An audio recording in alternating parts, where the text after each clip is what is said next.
제가 그림 하나를 보여드리도록 할 건데요. 이 그림의 내용이 성경의 어느 내용인지를 한번 맞춰보십시오.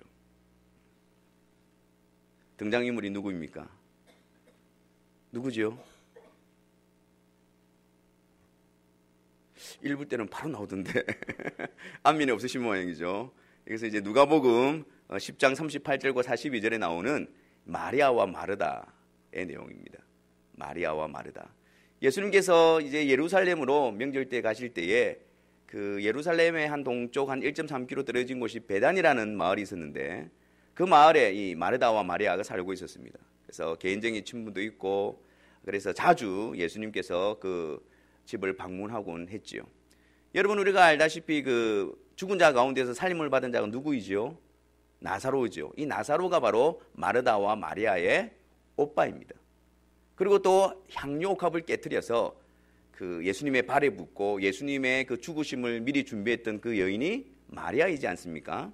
그래서 그때 나오는 이제 마르다의 동생 이 마리아가 되어집니다. 이제 예수님께서 그 마르다의 집에 방문했을 때에 마르다가 예수님을 아주 기쁘게 환영을 하고 영접을 합니다. 근데 예수님만 가신 것이 아니라 예수님의 제자도 12명이고 그리고 따라다녔던 일행들도 있지 않겠습니까? 많은 사람들이 이제 마르다 집에 방문을 하게 되어지고 이 마르다는 예수님을 영접하여 또 대접한다는 마음에 기쁜 마음에 또 성심성의껏 그렇게 예수님을 위해서 열심히 또 일을 하고 있는 그런 상황에 있었습니다. 근데 마르다는 지금 여러 가지 일로 지금 마음이 굉장히 분주해 있습니다. 그래서 분주해서 지금 이 일을 지금 빨리 제 시간에 만들어낼 수 있을 것인가 어떻게 할 것인가 그 마음에 근심과 염려가 가득 차 있고 주님을 잘 섬겨야 되겠는데 주님을 잘 대접해야 되겠는데 그러면서 지금 마음에 굉장한 지금 마음이 지금 붕 떠 있는 그런 상황이었습니다.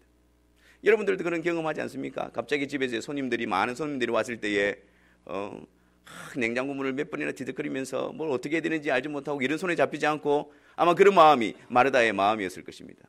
그런데 이 마르다가 보니까 그의 동생 마리아가 무엇을 하고 있습니까? 그 예수님의 발 아래 앉아서 예수님의 말씀을 듣고 있거든요. 자기는 바빠가지고 지금 분주해가지고 정신이 없는데 그 동생은 지금 예수님 발 밑에 지금 말씀을 듣고 있는 거예요. 이게. 그래서 마르다가 예수님께 그렇게 요청합니다. 예수님, 이 마리아에게 명해서 내 일 좀 도와주게 하시옵소서. 그렇게 명령을 좀 해주십시오. 그렇게 합니다. 그랬더니 예수님께서 어떻게 말씀하십니까? 뭐 예수님도 부엌일에 대해서는 잘 알지 못하셨겠지요. 마리아 어서 가서 이렇게 언니 일을 도와줘라 이렇게 했으면 될 텐데 예수님은 말씀하시기를 마리아야 네가 여러 가지 일로 분주하지만 몇 가지 일, 한 가지 일만으로도 족하다. 그렇게 하시면서 오히려 마리아가 이 좋은 편을 택하였기 때문에 빼앗기지 않을 것이다. 그렇게 말씀하시는 거예요. 물론 마르다가 예수님에 대해서 그런 마음을 가지고 접대하기 위해서 분주하게 움직이고 하는 그 모습에 대해서 예수님이 잘못을 지적하는 것이 아닙니다. 근데 한번 보십시오. 그 예수님을 모셔놓고 그리고 예수님을 기쁘게 영접해놓고 지금 마르다는 그 예수님을 대접한다는 이유로 많이 분주하면서 실제적으로 예수님과 멀어져 있는 거예요. 예수님을 사랑하고 예수님을 섬기고 그래서 예수님을 집에까지 모셔드렸는데 그 분주함으로 말미암아 마르다는 예수님과 가까이 가지 않고 있었던 것입니다. 예수님께서 원하시는 것은 무엇이냐면 그 마르다의 그런 마음도 중요하고 또 예수님을 대접하는 섬기는 마음도 중요하지만 예수님이 가장 원하시는 것이 무엇이냐면 예수님 앞으로 당겨와서 예수님의 말씀을 듣는 것입니다. 오늘 본문에 보면 마치 마르다는 일을 해서 예수님의 그 대접하기 위해서 그렇게 열심히 일을 하고 있고 마리아는 얌체같이 예수님의 발 아래 앉아서 예수님의 음성을 듣고 있는 것처럼 비춰지지만 이 원어적으로 의미를 보면 이 집 마리아가 예수님 발 앞에 앉게 된 이유가 뭐냐면 예수님이 불러온 거예요. 예수님의 명령에 의해서 지금 마리아는 예수님의 발 앞에 앉아 있는 겁니다. 그리고 이 예수님의 발 앞에 앉아 있다는 것은 그 당시에 스승과 제자의 관계를 나타내 보여주는 것이죠. 그러니까 마리아는 늘 평소에도 예수님의 말씀 듣기를 즐겨했고 그리고 예수님도 늘 마리아를 가르치고 말씀을 알려주는 일에 대해서 그들은 그것이 익숙해져 있었던 것입니다. 말하고 싶은 것은 주님이 원하시는 것은 주님 때문에 분주하여 주님과 멀어져 있는 것이 아니라 주님 앞에 바짝 당겨서 주님의 말씀을 듣는 것, 그것이 주님이 이 좋은 편을 택하였으니 좋은 것이다라고 우리에게 알려주고 있습니다. 여러분, 2018년이 시작되어졌습니다. 2017년 한 해 동안 여러분들의 신앙생활의 모습은 어땠습니까? 주님을 위해서 이것도 하고 저것도 하고, 주님을 위해서 많은 계획을 가지고 또 많은 수고도 감당했습니다. 저 분주함 가운데서 혹시 우리의 마음이 주님의 말씀과 멀어져 있지 않은지 우리 자신들을 돌아보는 시간이어야 할 것입니다. 분명히 주님을 사랑하는 마음으로 주님을 위해서 헌신하고 수고하고 시간을 들였는데, 정작 내가 주님 앞에 앉아서 주님의 말씀을 듣고 있는 시간은 작았다는 사실을 발견하면서 우리는 놀라게 되어집니다. 주님께서는 이 좋은 것을 택하였으니 주님 앞에 차분하게 주님의 말씀을 듣는 그 자리에 머물러 있는 것을 주님은 원하고 계신 것입니다. 오늘 본문 말씀에서도 이 교회에 있어서 이 말씀이 굉장히 중요하다는 것을 우리에게 가르쳐주고 있습니다. 교회를 세우고 교회를 붙들어가는 그 일에 있어서 말씀이 너무나도 중요합니다. 그것을 어떻게 알 수 있느냐면 11절 말씀을 한번 보십시오. 11절 말씀에 그가 어떤 사람은 사도로, 어떤 사람은 선지자로, 어떤 사람은 복음 전하는 자로, 어떤 사람은 목사와 교사로 삼으셨으니, 교회에 하나님이 직분을 주셨단 말이에요. 근데 그 직분, 지금 언급하고 있는 이 교회의 중요한 직분의 특징이 무엇입니까? 공통점이 무엇입니까? 사도, 선지자, 복음 전하는 자, 목사와 교사, 그 직분의 공통점이 무엇입니까? 말씀을 가르치고 말씀을 전하는 직분에 관련되어져 있는 것입니다. 이것을 통해서 12절 말씀, 이는 성도를 온전하게 하여 봉사의 일을 하게 하며 그리스도의 몸을 세우려 하심이라. 그러니까 말씀을 통해서, 말씀을 가르치고 말씀을 먹이고 말씀 앞에 이끌어냄을 통해서 온전케 하며 봉사의 일을 하게 하고 그리스도의 몸을 세우게 하시는 것이 하나님의 뜻이다 라고 우리에게 가르쳐주고 있는 것이지요. 사도와 선지자, 복음 전하는 자, 목사와 교사, 즉 말씀이 든든히 세워질 때에 교회가 든든히 세워지는 것입니다. 그런데 여기서 질문이 있습니다. 요즘 시대에도 사도가 있습니까? 요즘 시대에도 선지자가 있습니까? 요즘 시대에 목사가 있습니까? 예.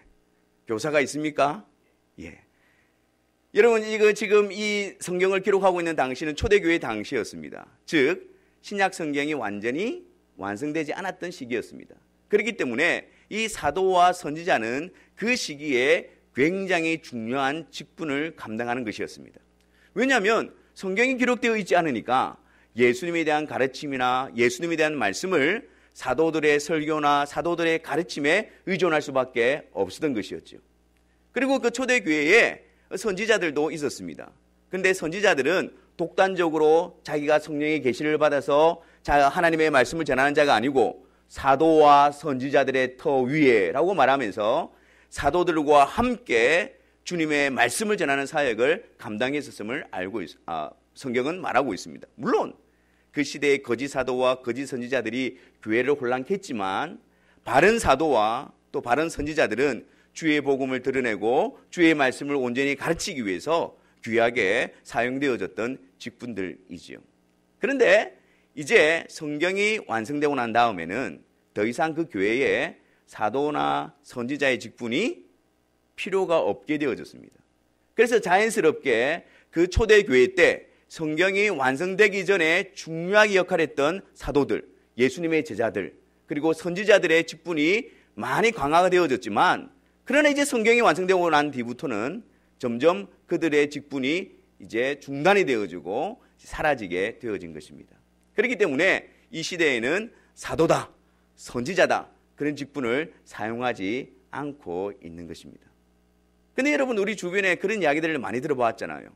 누구 어떤 사도들, 어떤 사람이 성령의 직접 계시를 받아서 선지자의 예언을 한다, 뭐 사도로서 뭐 계시를 이야기한다, 그런 이야기를 많이 들어보셨지 않습니까? 그런 모든 것들은 잘못되어진 것입니다. 이미 성경은 온전히 하나님의 계시가 완성되어졌고 그것이 우리에게 주어졌기 때문에 성경 외에 다른 어떤 계시가 우리에게 필요한 것이 아닙니다. 성경을 벗어나서 뭔가 다른 지식이 우리에게 필요한 것이 아닙니다. 오직 성경만으로 충분하고 성경을 통해서 하나님은 하나님의 뜻을 온전히 드러내신 것입니다. 그래서 누군가가 내가 성령의 직접적인 계시를 받아서 뭔가를 이야기하려고 할 때에 거기에 대한 우리의 대답은 무엇이어야 합니까?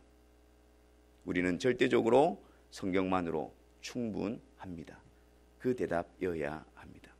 하지만 이 성경을 통해서 성령의 조명하심을 받아서 교회에서 성경이 계속해서 가르쳐져야 하기 때문에 사도와 선지자의 직분은 성경을 통해서 대체되어졌지만 이것을 바르게 해석하고 바르게 가르치는 목사와 교사의 직분은 계속해서 이어져 오고 있는 것입니다. 그래서 여러분들이 지금 사도와 선지자는 듣지 않았지만 목사와 교사의 직분은 계속 듣고 있는 이유가 바로 그것입니다.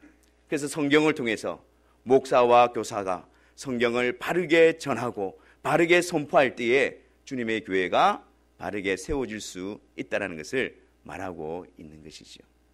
근데 가만히 보면 목사와 교사로 삼으셨으니 라고 하는 이 부분에 대해서 이게 한 사람을 이야기하는 것일까요? 아니면 두 직분을 이야기하는 것일까요? 교회 안에 목사와 교사가 따로 있고 아니면 한 사람이 목사와 교사 역할을 한다는 것을 의미하는 것일까요? 문법적으로 볼 때에 여러분 이것은 한 사람의 직무를 이야기하는 것입니다. 그러니까 목사로서 교사를 이야기하는 것입니다. 이 이야기를 하는 이유가 무엇이냐면 목사는 양떼를 치는 목자로부터 그 어원이 시작됩니다. 그러니까 목사라는 것은 주님이 맡겨주신 양떼들을 보호하고 또 먹이고 인도하고 이끌어가는 그 역할을 하는 것이 바로 목사입니다. 그런데 그 목사가 어떻게 그 양떼들을 인도하고 보호하고 먹이고 이끌어가는 것일까요? 말씀을 통해서요. 말씀을 가르치고 말씀을 먹이고 바른 말씀을 전함으로 말미암아 그 양떼들을 이끌어가고 보호하고 먹이기 때문에 목사와 교사가 같은 단어로 묶여져 있는 것입니다. 그러므로 교회에서는 하나님의 말씀이 바르게 선포되어지고 하나님의 말씀을 바르게 알며 그 말씀을 바르게 먹을 때에 주님의 양떼들이 건강하게 바른 신앙 위에서 온전히 자라날 수가 있는 것이지요. 여러분들은 어떻습니까?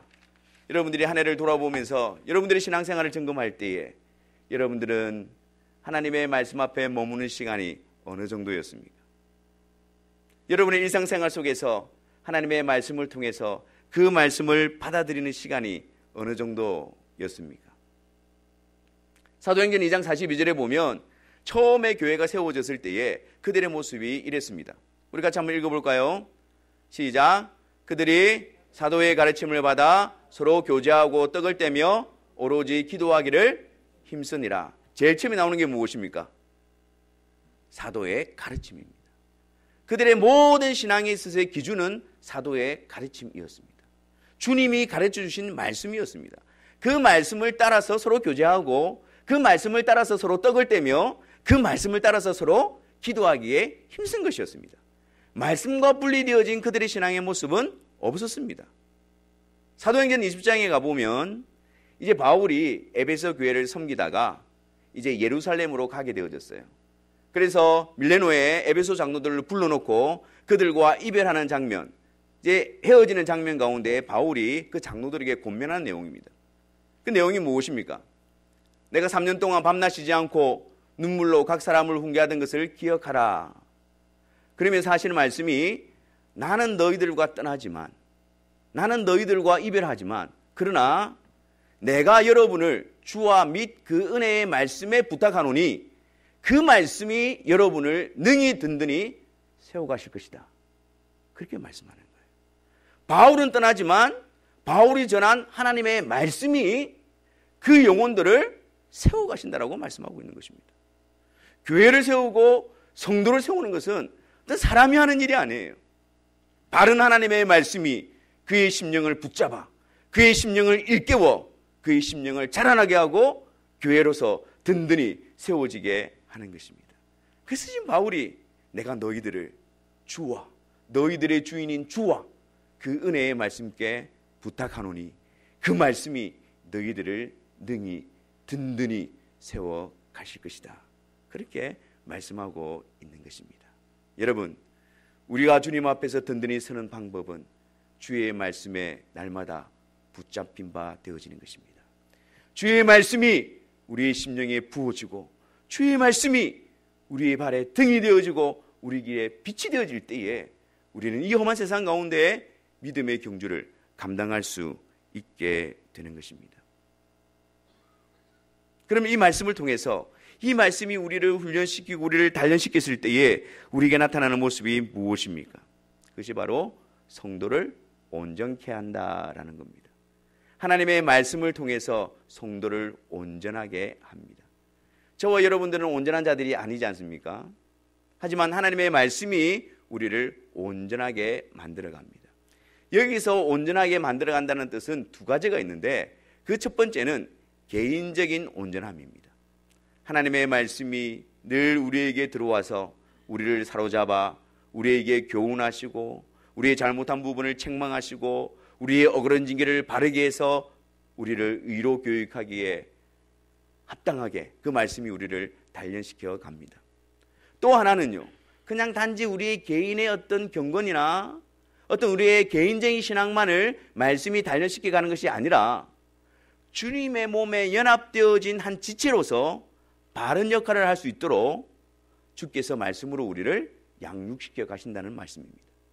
이 온전하게 한다는 말의 두 번째 의미는 이게 의학적으로 사용되어질 때에 이 팔이 예를 들어서 위골이 되었다든지 팔이 빠졌을 때 그때 여러분 이 팔은 제 팔입니까 아닙니까?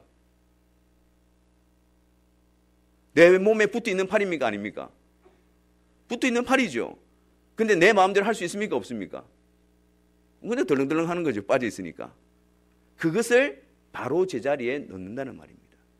머리 대신 예수 그리스도, 그 그리스도에 연합되어 있지만 이것이 빠져 있을 때에, 이것이 주님의 통치를 받지 않고 있을 때에 하나님의 말씀을 통해서 우리를 바른 자리에 세워놓음으로 말미암아 우리로 하여금 주님의 몸에 연합되어진 지체로서 그 일들을 잘 감당할 수 있도록 우리를 온전하게 하신다는 말씀입니다.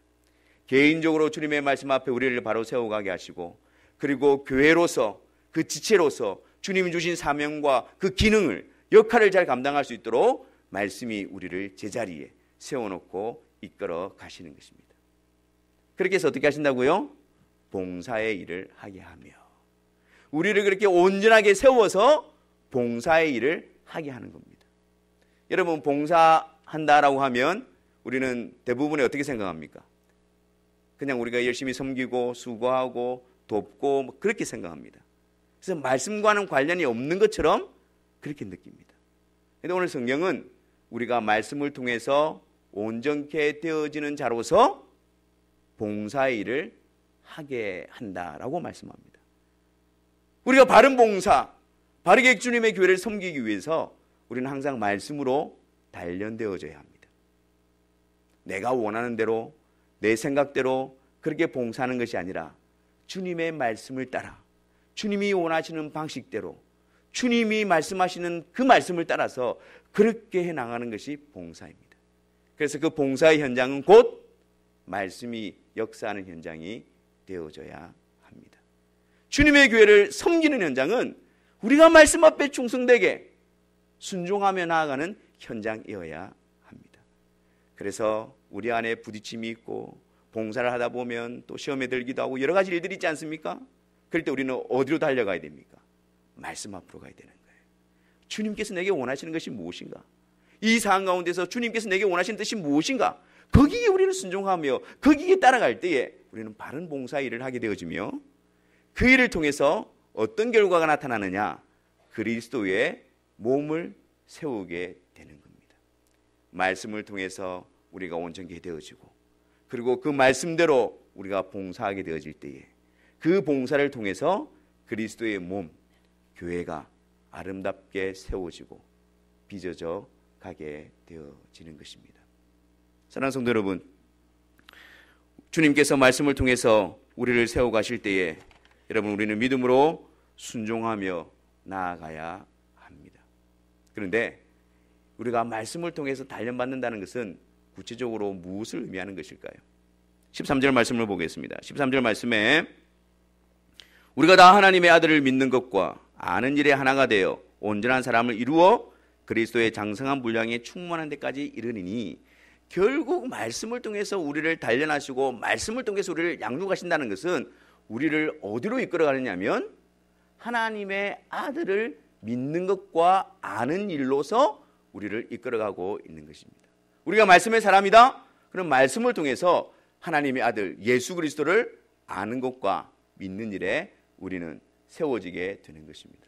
오늘 본문에 보니까 하나님의 아들을 믿는다라고만 하면 되는데 왜 믿는 것과 아는 것에 하나가 되어라고 표현하고 있을까요? 이 두 개가 떨어질 수가 없기 때문입니다. 내가 하나님의 아들이신 예수님을 믿습니다 라고 해놓고 예수님이 누구이신가를 알지 못한다면 그 믿음은 바른 믿음이 아니라는 겁니다. 예수님, 우리의 믿음의 대상이 예수님이신데 그 예수님이 누구인지 알지 못하면서 나는 예수님을 믿습니다. 그것은 모순입니다. 그리고 또한 내가 예수님을 잘 알고 있습니다. 하지만 그 예수님을 믿지 않는다면 그 아는 것 역시도 모순입니다. 바른 믿음은 무엇일까요? 예수 그리스도를 통해서, 말씀을 통해서 예수 그리스도를 계속해서 바르게 알아가고 그 예수 그리스도에 대한 알미, 우리의 믿음의 근거, 내용이 되어지는 것입니다. 그 그리스도를 아는 것이 우리의 믿음을 더욱더 굳게 하고 그 믿음이 우리 가운데 역사하여서 우리의 말과 우리의 생각과 우리의 행동이 그분께 굴복되어져 그분의 손에 빚어져 아름다운 변화의 열매로서 나타나는 것, 그것이 바른 믿음의 모습인 것입니다. 그래서 내가 주님을 믿기를 원한다. 그러면 주님을 알아가는 일에 우리가 열심을 내어야 합니다. 주님을 알면 알수록 그 주님에 대한 믿음이 굳게 세워지고 그 주님에 대한 통치에 우리는 순종하는 자로 세워지게 될 것입니다. 2018년 우리가 분주함에서 벗어나서 주님의 발 앞에 엎드려 주님의 말씀 앞에 머무는 한 해가 되기를 바랍니다.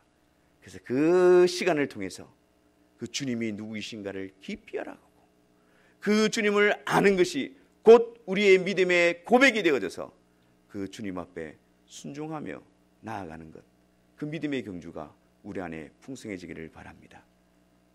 제가 한자 하나를 보여드리도록 하겠습니다. 이 글자가 무슨 글자일까요? 잘 아시네요. 이걸 보니까 이 의자를 옳은 거, 바른 거, 이 개념을 이렇게 분리를 해서 이렇게 설명해 놓은 게 있더라고요. 이 두 개를 분리를 하면 어떻게 될까요? 위에 부분은